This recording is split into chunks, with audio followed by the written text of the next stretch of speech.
look at them outside this is so neat. She's a mom, like they're impressed, right? So we just need to continue to bring more positive attention, make weight, do your thing, do your job, and do your extra work outside. I think that's where it's going to come in.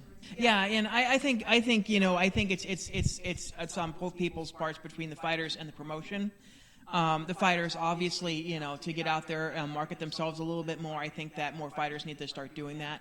Obviously find that balance between, training and doing promotion and all that as well, and doing interviews as well. On the promotion side, give those opportunities a little bit more, push a little bit more, and tell the story of the fighter. Mm-hmm. I think that's what's going to be made more interesting to me. I mean, yes. People always harp on me that, why are you saying go WWE style? Yeah, that's just it, and though. Here's the thing. That's it. Here's the thing.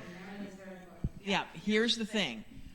We don't have to go full-blown WWE on this. We don't need to. No. We don't need to, make a character, quote unquote. What you can do is simply just tell the story about the person, and to be able to individualialize that person, and to be able to be relatable to the common fans. I mean, look at Roxanne Modafferi, for example.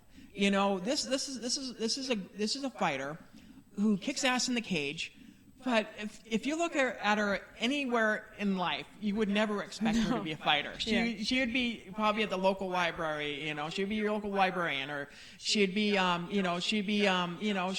playing video games somewhere or whatever. You wouldn't think that she was a fighter. But there's a lot of relatable stuff to that. Mm-hmm. So I think that's kind of the important, is to kind of tell that individual story about what the person is. Like I said, I'm saying go full blown WWE. I'm just saying, let's tell a story about this person and get people behind him, because that's why Cowboy is such a big star. Right. Because he's relatable. He's he kicks ass in the cage, but he's also relatable.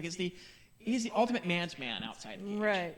So it would be interesting to kind of see that a little bit more individuality, because everybody's different. Mm-hmm. I mean, Justine, you're different. Chelsea, you're different. You come from different backgrounds. Really, both really cool backgrounds too, and it would be interesting to hear those stories. So that's my kind of thing on that as well.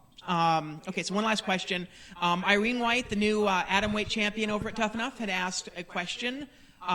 What's probably the best and worst thing about a training camp? Justine. Injuries, because none of us want to get hurt. So I was just trying to be smart about it, just making sure it doesn't happen. Because when there's injuries, they're bound to happen. It's very rare for fighters to enter even the octagon injury-free. That would be ideal. It happens. We're doing so many different things. We're working with other different body weights. I think injuries happen more so than Muay Thai. It's very easy to keep people at bay, to keep people away with strikes, but when there's wrestling, you have to endure someone else's weight. You have to work with it, and if they make one little mistake, you could do all the right things, and they do make one little mistake, and you get cut, and then you're out. You can't have stitches on your face going into the octagon or something. So those little minor things can ruin it for you. So it's just trying to be really safe, but doing everything you need to do. The best thing, that's everything. The training, the meeting the new people. I love everything about training camp. It's really the only thing I don't like about it would be the only thing I don't like about it, the injuries. I try to do everything I can. So, what do you think? It's kind of like both the same thing. So I'm weird. Cutting weight, if you're saying it's not fun, no one likes that. I don't really have a really hard weight cut either, but I try to look at stuff competing with myself. So when I cut weight, I'm excited because I get to push my body through the ultimate thing. You're mastering yourself in that you're supposed to eat. You're designed to eat food, but you're gotcha, I didn't eat. You know what I mean? I don't know. There's a challenge within it. If I don't play a game with myself to cut the weight, then yeah, it's just horrible. You're sitting there frying, not eating, just thinking about donuts all day, and I don't know. So but the fun part about that part is going on Instagram or YouTube and finding all these crazy meals you're going to eat after the fight. Planning what to eat after is really fun. Well, that's great to hear. And anything else from you, anything else from you, Chelsea, you want to ask Justine? Nope. Nope. And anything I'm missing from you, Justine, at all? I know people can follow you at Justine Kish on Instagram and Twitter. Yeah, they can follow me on Instagram, Twitter, and Facebook too. I have a Facebook page. I'm ready to get back at it. So if they have any ideas, and again, I'm not sure who the UFC has in mind for me, but the good things, wheels are turning. There's a lot of moving parts right now. We're negotiating venues. And the next step would be opponents. So if they have some fights in mind, that would be awesome. I just jumped on this page thing because she's been very relevant in today's MMA news. But I really don't care. It's not going to matter because their face is going to be blurry and I'm going to be going in there for damage. Well, that's great to hear, and it's great for you to have stopped by and be my first guest on the WMMA Math podcast. Oh, it's great being here. I look forward. I mean, like I said, the flyweight fight division is hopping. I think people kind of see Valentina, at the top and being the undefeatable champion. But we all know that Joanna was the undefeatable champion at one point too, and she ended up being beat by Rose. So we got to figure out who that person, that next Rose is. It could be you, Justine. I don't know. I wouldn't be surprised. Well, thanks a lot, Justine, and we'll hopefully talk to you soon. And good luck in Thailand. Thank you so much. Okay, we're here with Jessica and it's great to be able to talk to you a little bit. I mean, it's been kind of a crazy kind of couple years for you as well. I mean, how's everything going with you? Obviously, you got a fight coming up as well, and tell me a little bit about what's been going on. My life is a constant soap opera, so I'm used to it by now at this point. I feel like I take the highs and the lows at all times, but things have been really incredible since I moved to Las Vegas. I really enjoy it. It's still been, somewhat of a change for me. I think that's the biggest thing. And going into the title fight, trying to make all those changes, I think I just bit off more than I could chew and ended up getting an injury that, up until about probably 2 months ago, I'm finally getting past. So it's been fun. Again, it's been a roller coaster, and I guess sometimes you put your hands up and enjoy the ride, and then sometimes you got to grab really tight. Yeah, obviously you had a lot of takeaways from that fight. I mean, and obviously you recovered from that fight as well. That was probably a very, very nasty KO you took as well. I mean, how's the recovery process been going? And I guess I want to understand, because, everyone says, it was such a nasty KO. What made it a nasty KO? Because I was out longer than other people? Because I didn't have a bruise. I didn't have any blood. We've seen other people get knocked out and get split, and, they can't even walk out of the cage. So I guess at what point do I just kind of get sick of hearing everyone say that my knockout was so much worse than everybody else's? It wasn't. I woke up and the first thing I said when I sat up on the canvas was, I got knocked out, didn't I? I wasn't not there. I was never at any point so damaged to the point that, I took a shot that was different than anybody else who's been knocked out in the sport. I feel like it's kind of been hard when people have said that to me, because I feel like everyone's making Valentina look like she did something so spectacular when, we watched Ben Askren get knocked out, and we watched other people, and I mean, that's a part of the sport. What makes it more vicious, just because I was out longer? Well, I think it was also the way that you felt too, and I guess that is kind of one of those things where Ronda fell forward and then backwards. You know what I mean?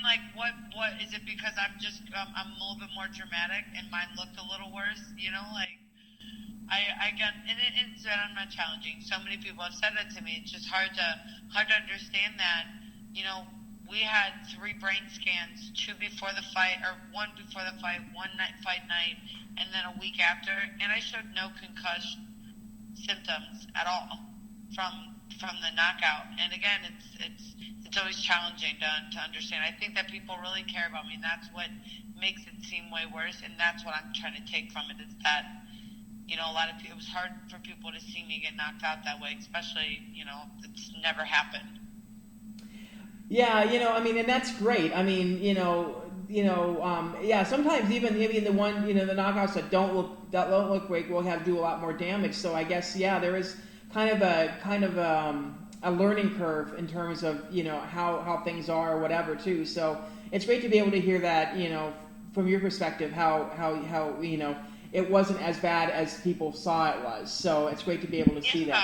I mean, hey, sometimes the finish is look a little bit more devastating. But we're trained athletes, and I've had worse shots in the gym that hurt me way worse and looked way worse. So again, I think it's a matter of us fighters, and that's even why handling the loss the way that I did, trying to make sure that everything I said that it's a part of this sport, and I'm not the only one, and you're lucky if you are one of the only ones that has never had that happen. So I think it's important to explain that so that people don't get this skewed image of what things really are.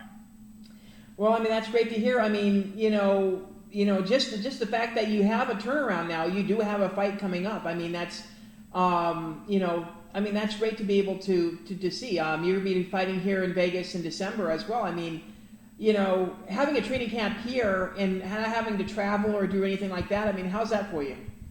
Well, yeah, I swear, I feel like, it's not until after, things like, the fights, you're not successful. You go back and you look at all these things that you're like, oh, there were all these warning signs. There was all these things that said, that things were going to be challenging. And, our flight got canceled as soon as we got on fight week.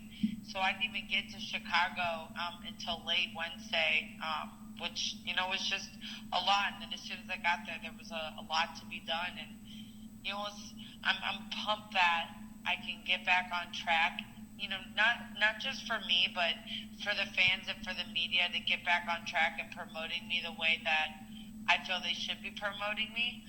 Because, let's face it, when you lose, that's all that it's surrounded by. So getting just puts me back in a position where I'm growing my following. People are really starting to like all the other parts of me, not just the fighter parts of me, but, the person parts. So getting a win and doing it back here at my new home is just going to be incredible. I can't wait. It'll definitely be a great Christmas. Yeah, I saw Chelsea, you were nodding your head a little bit about that. You want to add anything? Well, I just think it's great that you're right back on the horse. Some people struggle with that after any sort of loss. So kudos to you for saying, nah, man, here I am. It's just like anything. Sometimes we make mistakes in life. Sometimes we hurt our friends' feelings. Sometimes we buy the wrong food. Sometimes we do things in life. I can't focus on it. Focus on all the bad things. I have to accept it. And I'm a huge believer in the word accountability. And I'm the first one who always takes accountability when things that I want don't happen. I look at what I can fix to make it better. So I'm excited that I was able to take accountability for things that we do, and also moving forward with, my new team and some of the new people. And it's challenging. There's a lot of people here in Las Vegas, and there's a lot of people who have been hurt and who have came from other teams that people maybe didn't treat them right. So now you got almost a bunch of misfits together and trying to, realize like, hey, does this misfit have somewhat my best interest at heart, or even care enough about me to have my back and help me reach my goals? And that's been another thing that has been something I've been dealing with in Las Vegas that I finally feel like I've overcome. Yeah, that kind of brings me to one of the fan questions that I asked Justine, and I'm going to ask you. The MMA nerd had asked a question about. I take that back. Irina White had asked the question about the best part and the worst part of a training camp. What's the best part of a training camp for you, and what's the worst part? It's hard to say because every camp is different, and I won't, because they change sometimes. You know what I mean? What was bad in the last camp might be great in the next camp. So I think most of all is just emotional distraction in general, right? That's the worst thing that you could ever have in camp. And the best thing you can have in camp is just, happy headspace, and being excited for yourself, and just, not falling victim to all the challenging things that come along with getting ready for a fight, performing in front of others, just, kills that doubt.